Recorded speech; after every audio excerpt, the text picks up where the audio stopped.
Hello नमस्कार, स्वागत है आप सबका आपके अपने उत्कर्ष यूट्यूब चैनल पर। लैब असिस्टेंट 2026 कंप्यूटर कोर्स के बिना फॉर्म भरा जा सकता है कि नहीं भरा जा सकता। जब से लैब असिस्टेंट को लेकर के बातें चली थी वर्ष 2025 से कि वैकेंसी आ रही है, इतने पदों पर आ रही है, तब आ रही है, परसों आ रही है, कल आ रही है, ऐसे बहुत सारी बातें चली थी। और उस समय सबसे ज़्यादा जो रूमर फैला था वो फैला था कंप्यूटर कोर्स को लेकर कि सर क्या कंप्यूटर कोर्स की आवश्यकता है या नहीं है।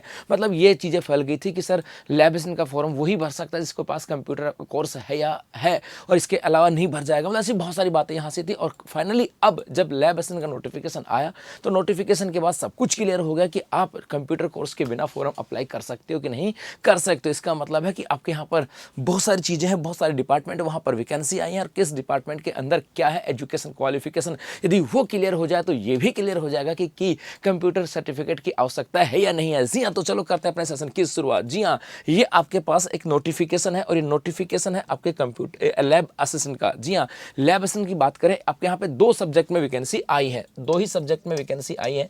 और ये दो सब्जेक्ट की बात करें, एक आ जाती है आपके साइंस की बात करें और एक आ जाती है आपके ज्योग्राफी की बात करें। इसके अंदर जो वैकेंसी आई है ये आई है कॉलेज शिक्षा के अंदर, ये तो आई है आपके कॉलेज शिक्षा के अंदर। और इसके अलावा यदि मैं साइंस की बात करूं तो साइंस के अंदर अलग अलग डिपार्टमेंट में आई है। साइंस के अंदर एक तो आई है आपके माध्यमिक शिक्षा विभाग के अंदर, और माध्यमिक शिक्षा विभाग के अंदर कहा गया है कि मेरे भाई यहाँ पर अनिवार्य योग्यता में कहा गया कि आपके पास 12वीं पास होना चाहिए, और 12वीं के अंदर कम से कम 3 विषयों के साथ होना चाहिए, चाहे सूक्ष्म जीव विज्ञान हो, जैव प्रौद्योगिकी हो, जैव रसायन विज्ञान हो, भौतिक विज्ञान, रसायन विज्ञान, जीव विज्ञान और गणित। इन तीनों में से, इन सब में से 3 सब्जेक्ट आपके पास 12वीं में है, तो आप माध्यमिक शिक्षा विभाग के लिए लैब असिस्टेंट का फॉर्म लगा सकते हो अपने सब्जेक्ट किस रूप में, साइंस के रूप में। उसके बाद में एक आपके यहाँ पर जो वैकेंसी आई है वो आई है आपके कृषि विभाग के अंदर। और कृषि विभाग में कहा गया कि किसी मान्यता प्राप्त बोर्ड से विज्ञान के साथ हायर सेकेंडरी, विज्ञान के साथ सीनियर हायर सेकेंडरी की बात करा था, कहा गया कि आप साइंस के अंदर 12वीं पास हो। इसका मतलब है यहां पर कुछ कहा ही नहीं गया है, ना तो इसके अंदर माध्यमिक शिक्षा बोर्ड में कहा गया कि आपको कंप्यूटर सर्टिफिकेट की आवश्यकता है, यहां पर नहीं कहा गया कि आपको कंप्यूटर सर्टिफिकेट आवश्यकता है।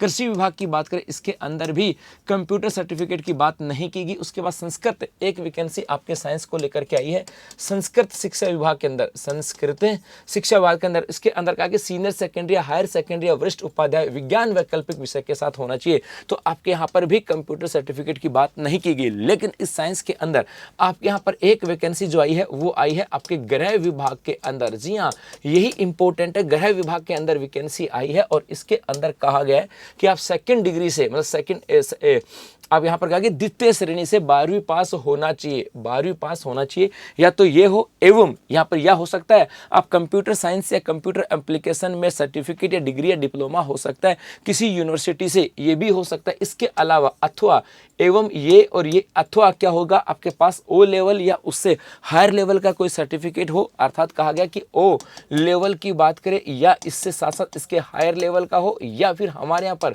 RSCIT का जो कोर्स आता है वो आपके पास होना चाहिए। यदि ये है तो फिर आप यहाँ पर कंप्यूटर यहाँ पर अप्लाई कर सकते हो। इसका मतलब है जिन बच्चों को मन में कन्फ्यूजन था ना, खास करके इस बात को लेकर के कि भाई हम कंप्यूटर कोर्स के बिना फॉर्म अप्लाई कर सकते नहीं कर सकते, तो कर सकते हो। आप कॉलेज शिक्षा विभाग की बात करें, ज्योग्राफी के अंदर इसमें अप्लाई कर सकते हो, साइंस के अंदर माध्यमिक शिक्षा विभाग की बात करें इसके अंदर अप्लाई कर सकते हो, कृषि विभाग की बात करें इसमें अप्लाई कर सकते हो, संस्कृत शिक्षा विभाग की बात करें इसमें अप्लाई कर सकते हो। सब गृह विज्ञान की बात करें यहाँ पर आपको कंप्यूटर सर्टिफिकेट की आवश्यकता पड़ती है। और अब जुट जाओ तैयारी के अंदर, क्योंकि बहुत दिनों से आपको इंतजार था लैब असिस्टेंट की वैकेंसी को लेकर के, और अब वैकेंसी आ गई है। और आपकी इसी तैयारी को और बेहतर बनाने के लिए उत्कर्ष क्लासेस मना रहा है तिरंगा महोत्सव, जहां पर 28 जनवरी तक आपको उत्कर्ष ऐप में राजस्थान के सभी ऑनलाइन कोर्सेज के ऊपर आपको दिया जा रहा है अप टू 77% का डिस्काउंट। 2026 में होने वाली जो एग्जाम है उन सबके ऑनलाइन कोर्सेज पे UC20 कूपन कोड अप्लाई करने पर 20% का अतिरिक्त डिस्काउंट, इसके अलावा कोर्स की वैधता बढ़ाने पर 26% का डिस्काउंट यहाँ पे दिया जा रहा है। धन्यवाद।